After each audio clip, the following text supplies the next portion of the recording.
Physical quantities and फर्ज करें हम वर्क की बात करते हैं। बिस्मिल्लाहिर्रहमानिर्रहीम। क्लास 10 के यूनिट 10 में सिंपल हार्मोनिक मोशन हम डिस्कस करेंगे।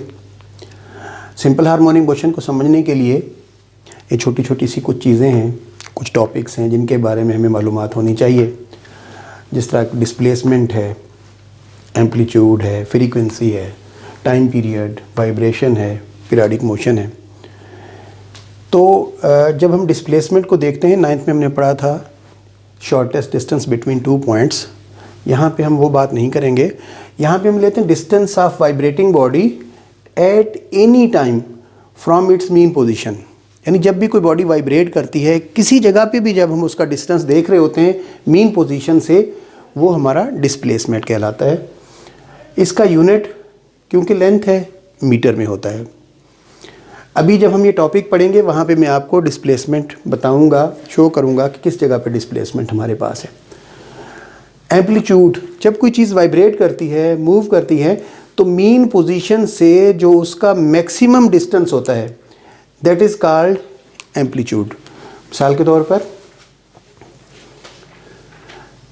ये बॉडी हमारे पास, इसके अंदर वेव्स जनरेट हो रही हैं, ये मीन पोजीशन थी। इससे ये डिस्टेंस, यहाँ तक जो डिस्टेंस है, ये मैक्सिमम डिस्टेंस है। इसको हम कहते हैं कि ये किसी भी चीज़ का, वाइब्रेटिंग बॉडी का एम्पलीट्यूड है।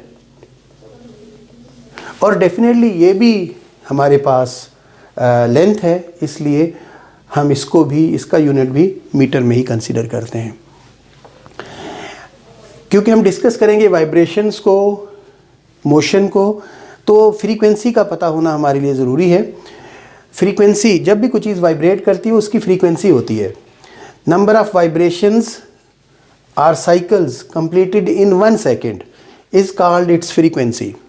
फ़र्ज़ कर लें कि ये वेव हमारी बन रही है और 1 सेकेंड में ये 20 बार ऐसे वाइब्रेट करती है, तो इसका मकसद हो गया 20। अगर इसने राउंड ट्रिप्स कंप्लीट किए तो हम कहेंगे इसकी फ्रीक्वेंसी 20 है। अगर ये 10 बार मूव कर रही है हम कहेंगे इसकी फ्रीक्वेंसी 20 है। अगर ये 10 बार मूव करती है, इसका मकसद ये हुआ इसकी फ्रीक्वेंसी 10। अच्छा, अब इसका यूनिट जो है साइकिल पर second, cycles, number of cycles completed in 1 second है, इसलिए साइकिल पर सेकेंड। इसको हम हर्ट्स भी कह देते हैं, HERTZ, हर्ट्स, HZ से इसको डिनोट करते हैं। और आगे चल के हम इसको भी पढ़ेंगे कि ये जो है रेसिप्रोकल है टाइम पीरियड का। अगर 1/, टाइम पीरियड हम करते हैं तो हमें किसी भी चीज़ की फ्रीक्वेंसी का पता चल जाता है। अब जब हम टाइम पीरियड को देखते हैं, टाइम क्या होता है? Time taken by vibrating body to complete 1 second. 1 second के अंदर जितनी भी कोई चीज़ वाइब्रेशंस, कितनी वाइब्रेट उसने किया, कितने राउंड ट्रिप्स उसने लिए, वो हमारे पास जो है उसका टाइम पीरियड कहलाता है। यानी 1 सेकेंड में कितनी वाइब्रेशंस उसने कंप्लीट की हैं। क्योंकि ये टाइम है इसलिए इसका यूनिट जो है हमारे पास सेकेंड होता है। वाइब्रेशंस, जब कोई चीज़ मूव कर रही होती है, सपोज हम एग्जांपल ले लेते हैं कि ये हमारे पास कोई पेंडुलम है, इधर से मूव करता हुआ यहाँ तक आता है। इस जगह से इसने स्टार्ट लिया है और दोबारा कंप्लीट करके फिर दोबारा इस जगह पे वापस आ जाए, कंप्लीट राउंड ट्रिप हो जाए, तो ये इसकी 1 वाइब्रेशन हो जाएगी। अब ये जितनी वाइब्रेशंस करेगा तो वो हमारे पास उसकी वाइब्रेशंस हो जाएगी। तो ये डिस्टेंस, कंप्लीट राउंड ट्रिप, यहाँ से एक चीज़ इधर जाती है फिर वापस आ जाती है, this is called vibration. Periodic motion एक ख़ास मोशन होती है जिसमें कोई भी बॉडी इस तरह रिपीट करती है, वाइब्रेट करती है कि टाइम इंटरवल सेम होता है। जस्ट यहाँ से इसने मूव करके जितना टाइम इसने इस साइड पे जाने के लिए लगाया है O से A तक, इतना ही टाइम हमारे पास अगर O से B तक जाने के लिए लगाए तो ये हम कहेंगे इसको कि ये हमारे पास मोशन पीरियडिक मोशन है। अच्छा, इसकी एग्जांपल्स हमारे पास हैं, motion of planets around the sun, motion of mass and spring system. ये जो है ना हमारे पास, अभी हम इसको डिस्कस करेंगे सिंपल हार्मोनिक मोशन में, motion of mess attached spring system. अच्छा, अभी बहुत इंपॉर्टेंट क्वेश्चन है, उसकी तरफ हम आगे चलते हैं। वो है हमारे पास define simple harmonic motion. Also prove that motion of mass attached with the spring is an example of simple harmonic motion। तो इसमें जब हम सिंपल हार्मोनिक मोशन को लेते हैं, सिंपल हार्मोनिक मोशन, तो ये एक ऐसी ख़ास किस्म की मोशन होती है जो वाइब्रेशनल मोशन है, वाइब्रेटरी मोशन। इस मोशन को हम कहते हैं ये पीरियोडिक मोशन है।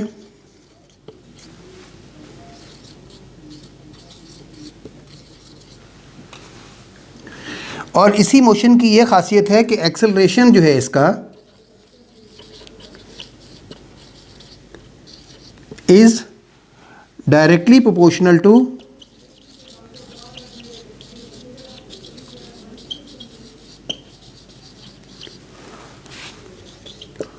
displacement।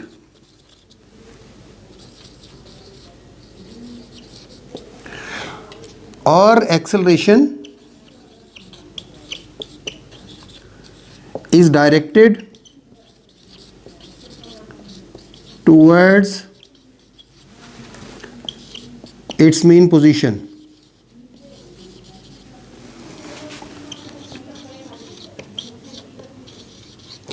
तो ऐसी तमाम मोशन सिंपल हार्मोनिक मोशन कहलाती हैं जिसकी मोशन वाइब्रेटिक मोशन हो, वाइब्रेटरी मोशन हो, पीरियोडिक मोशन हो और उसमें एक्सेलरेशन डायरेक्टली प्रोपोर्शनल हो डिस्प्लेसमेंट के। एक्सेलरेशन जो है डायरेक्टेड हो टुवर्ड्स मीन पोजीशन। अब आइएगा इसी चीज़ को हम एक डायग्राम के साथ समझने की कोशिश करते हैं। ये हमारे पास एक हॉरिजॉन्टल सरफेस है। इस सरफेस पे हमने एक स्प्रिंग के साथ एक मैस को अटैच कर लिया है। सपोज़ ये ओ पोजीशन में है, ओरिजिन पोजीशन में है, रेस्ट पोजीशन में है। अगर हम इस पे फोर्स लगाते हैं, जब हम इसमें फोर्स लगाएंगे तो ये मैस यहाँ ए पॉइंट तक आ जाएगा, ओ पॉइंट से ए पर। इसका मकसद है जब हमने ये फोर्स लगाई है तो उसकी वजह से ये यहाँ तक मूव करके आ गया है। तो ये जो डिस्टेंस है हमारा, इसको हम कहते हैं डिस्प्लेसमेंट, जिसका जिक्र मैं पहले कर रहा था कि मैं आपको बाद में बताऊंगा कि डिस्प्लेसमेंट क्या होता है। तो ये मीन पोजीशन से ये जब मोशन हो रही है इसकी, यहाँ से लेकर इधर तक भी डिस्प्लेसमेंट है, इधर तक भी डिस्प्लेसमेंट है, इधर तक भी डिस्प्लेसमेंट है, लेकिन एंड पॉइंट पे अगर हम देखते हैं वो मैक्सिमम हमारे पास हो जाएगा, उसको हम कह देते हैं कि ये उसका एम्पलीट्यूड है। तो ये हमारा मीन पोजीशन से इधर तक हो गया। लेकिन जब हम उसको छोड़ देंगे फिर क्या होगा, वो स्प्रिंग हमारे पास दोबारा से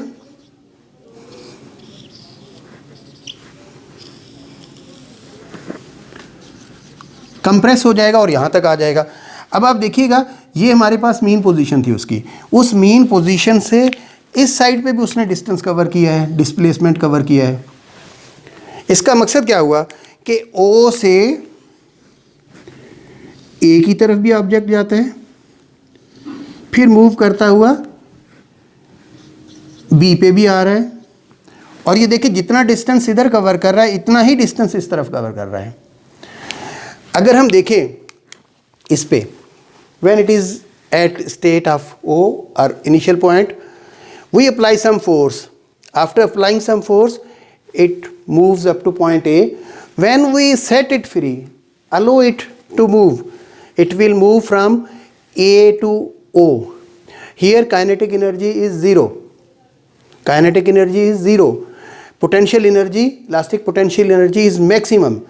It moves from A to O. During this, its kinetic energy is going on increasing and potential energy is going on decreasing. When it reaches at point O, kinetic energy becomes maximum. और फिर ये दोबारा आगे चलता जाएगा इसी तरीके से, यहाँ पे पहुँचेगा, काइनेटिक एनर्जी फिर ज़ीरो हो जाएगी, पोटेंशियल एनर्जी मैक्सिमम हो जाएगी, और इसने ऐसे वाइब्रेट करते रहना है। इसका मकसद ये हुआ कि ये वाइब्रेटरी मोशन है। अगर आप गौर से देखें कि इसके अंदर एक वाइब्रेशन हो रही है, स्प्रिंग के आगे पीछे जो है ओके ऑब्जेक्ट मूव कर रहा है। फिर इसकी मोशन पीरियडिक मोशन भी है, एक ख़ास स्पेसिफिक पीरियड के साथ हो रही है। जितना टाइम इधर लग रहा है इतना ही टाइम इधर लगता है हमारे पास। तो ये हमारे पास इसके लिहाज से हम देखें तो ये सेम वो जा रहा है। अब जो हमारा मेन पॉइंट है कि डायरेक्टेड टूवर्ड्स मीन पोजीशन, और इसी तरीके से हम कहते हैं कि acceleration is directly proportional to displacement. ये मेन पॉइंट्स हैं इसके लिए हम देखते हैं, इसको मैथमेटिकली प्रूव करके हम चेक करते हैं। आप देखिएगा जब हम इस पर फोर्स लगाते हैं, जब फोर्स हमने लगाई है तो उस फोर्स की वजह से यहाँ पे डिस्प्लेसमेंट जनरेट हुआ है। जितनी फोर्स ज़्यादा करेंगे उतना ज़्यादा डिस्टेंस कवर करेगा ये, जितनी फोर्स कम करेंगे उतना डिस्प्लेसमेंट हमारे पास कम होगा। तो अगर आप देखें गौर से कि ये हमारे पास जो है हुक्स लॉ हमने पढ़ा है कि जब हम फोर्स किसी चीज़ पे लगाते हैं तो उस वक़्त हमारे पास ये बन जाएगा F = kx। आप गौर से देखें कि F = kx, ये जो फोर्स है हमारी, ये तो अप्लाइड फोर्स है। ये वो फोर्स है जो रेस्टिंग फोर्स है, दूसरी डायरेक्शन से स्प्रिंग इसके अंदर जनरेट करता है। इस वजह से हम क्या करते हैं, इसको ले लेते हैं F = kx। अब ये जो फोर्स है हमारी, ये वो फोर्स है जो हमने खुद लगाई है। इस फोर्स को मैंने नेगेटिव इसलिए लगाया, माइनस के साइन इसलिए लगाए कि ये अपोजिट डायरेक्शन में है, रेस्ट्रिंग फोर्स है। इस वजह से हम कह देते हैं कि ये जो है हमारा नेगेटिव में हम लेते हैं। अगर इसके साथ आप देखें F = kx,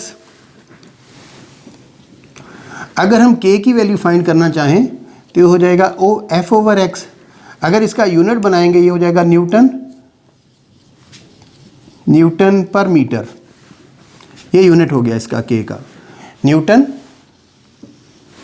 पर मीटर।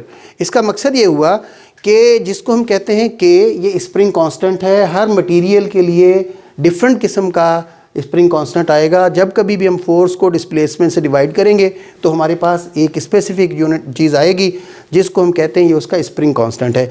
तो ये k की वैल्यू कांस्टेंट होती है जो हमने यूज़ करनी है। जब हम ये लेते हैं F = kx, जिसको मैंने यहाँ पे लिखा है नंबर 1, देखिएगा F = kx। We know that F = ma, हमने ये 9th में पढ़ा है, -kx। अब ये जो a है हमारे पास, एक्सेलरेशन = -k, इस m को अगर हम इधर ले जाएं ओवर m, ये हमारे पास x हो गया। गौर से देखिएगा कि a = ये जो k और m लिखे हुए हैं ये कांस्टेंट हैं। यहाँ पे मैंने लिख दिया कांस्टेंट, ठीक है, multiplied by x। It means ये हमारे पास एक्सेलरेशन कांस्टेंट को x से मल्टीप्लाई करने से मिल रहा है। तो यहाँ से पता चला कि एक्सेलरेशन इस कांस्टेंट को जब हम रिप्लेस करेंगे, इक्वेशन को रिलेशन में कन्वर्ट करेंगे, तो उस सूरत में हमारे पास एक्सेलरेशन हो जाएगा डायरेक्टली प्रोपोर्शनल टू डिस्प्लेसमेंट। तो सिंपल हार्मोनिक मोशन एक ऐसी मोशन होती है जिसमें एक्सेलरेशन डिस्प्लेसमेंट के डायरेक्टली प्रोपोर्शनल होता है। ये हमने मैथमेटिकली प्रूव किया कि एक्सेलरेशन डिस्प्लेसमेंट के डायरेक्टली प्रोपोर्शनल होता है। अब अगर हम इसका टाइम पीरियड फाइंड करना चाहें, मास अटैच्ड विद द स्प्रिंग, तो वो हमारे पास होता है 2π√m/k। इसमें हम वैल्यूज़ पुट करके अपने क्वेश्चन सॉल्व करेंगे और टाइम पीरियड फाइंड करेंगे। t = 2π√m/k। जब हम ये लिखते हैं acceleration is directly proportional to displacement, हम यहाँ पे कह देते हैं, लिख देते हैं कि so it is proved that mass attached with the spring is an example of simple harmonic motion. Mass attached with the spring is an example of simple harmonic motion. इस टॉपिक के नोट्स जो है, अभी ये topic हमारा ख़त्म हो गया है, हैंड रिटन नोट्स में अपने इस टॉपिक के साथ अटैच कर दूंगा, आप उनको देखिएगा, कमेंट कीजिएगा। उसके बाद अगर कोई प्रॉब्लम होगा तो कमेंट्स में से देख के मैं उसका रिप्लाई करूंगा। आप सबका बहुत शुक्रिया, थैंक यू वेरी मच।